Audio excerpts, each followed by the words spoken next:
Season greetings, everyone. I hope everyone is doing well. I want to briefly remind this is for parents. I want to briefly remind you the greatest gift that you can give your children is wisdom, understanding, compassion. I'm saying sometimes, you may look back over the last year, 2024, and say to yourself, I really wished I had done this. I wish I had done that. I'm just reminding you that it wasn't those little material things that's going to give your child strength to carry on through the 2026 year. And I said 24 earlier, I think, but I meant to say 2025. The best gift you can give them is to work on yourself. Give them a sense of direction by who you are, what they see in you. Children are pretty smart. And this goes for parents from 21 to 100 or wherever you may be. But be mindful that if you start practicing doing the best you can from where you are now, that's better than nothing. But the thing of it is, if you are someone who is older, just say if you're 80 and 90 years old, and maybe you is not as active and participating in life as though you were when you were 21. I mean, it's a little difficult sometimes for people to see and understand that how serious you really are, because sometimes people always think, well, these people are, they have lived their young life. They weren't mindful when they were young, and, the Bible tells us that to live a good life when we're young, to do the good things, because that's building a good background, a good pattern, a good name for yourself. So whether you are the 21 to 100 or the number that I did not call, maybe 16, 17, 14, whatever. Some parents were really young. It's been really young through this millennium, and everything. So all parents are not within that range of 21, 80, 100 like that. So I say to you, in your heart, when you've done the very best that you can do. And I'm telling you now, the best is when they can see a light.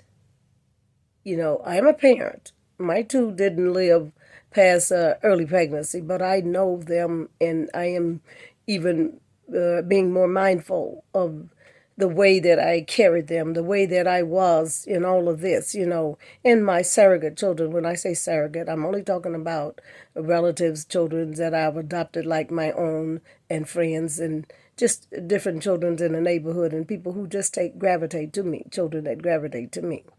And they're of all ages, some are pretty young, some are pretty, old, up in age, not quite as old as I am, but 50s and stuff like this, and a little over 50. So there are many times we must examine ourselves.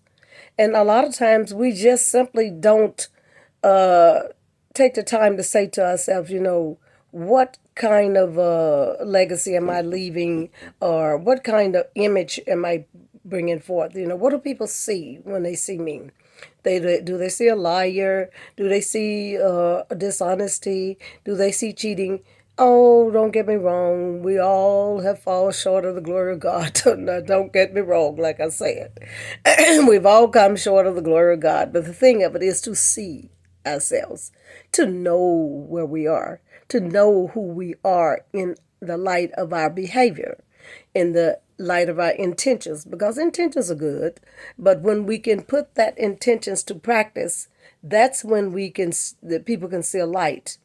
The light is more important because when people are in darkness, in bad states of life, or not feeling well, or things are not going well, and they can look and see somebody doing the very best that they can, that's the best strength that we can give to ourselves, to our friends and loved ones. So this may be only for a couple of people, I don't know, you know what I'm saying?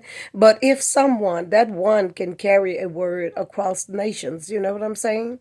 So this year, 2026 is upon us. It's about to approach us. So I want everyone to consider being a good example for their children, because when you don't have the money, you don't have the things that you want to give to them, when they can look back and say, my mom, my father, my surrogate mother, father, foster mother, father gave me truth, they gave me honesty, they gave me sincerity, and they gave me positive encouragement. I saw this in them. And if I know nothing else, I can say, I believe in them. I believe they're doing the very best that they can. That means a lot to a child. It's not always, and being there for them, spending time, just listening, you know what I'm saying? And we're all working on the listening part, okay? So, with that said, I bid you a very good day and a happy new year and just season greetings, period, again. May the good Lord bless you and keep you in all of your ways and all the things that you want to do, and make it about Him, or make it about being about a good business, about good behavior, about honesty and truthful with yourself. I love you. God bless you and keep you. Until next time, bye bye. Or should I say later? Some people don't like bye bye. They think you're killing them when you say bye bye, or that you're going to go away. All right. I love you.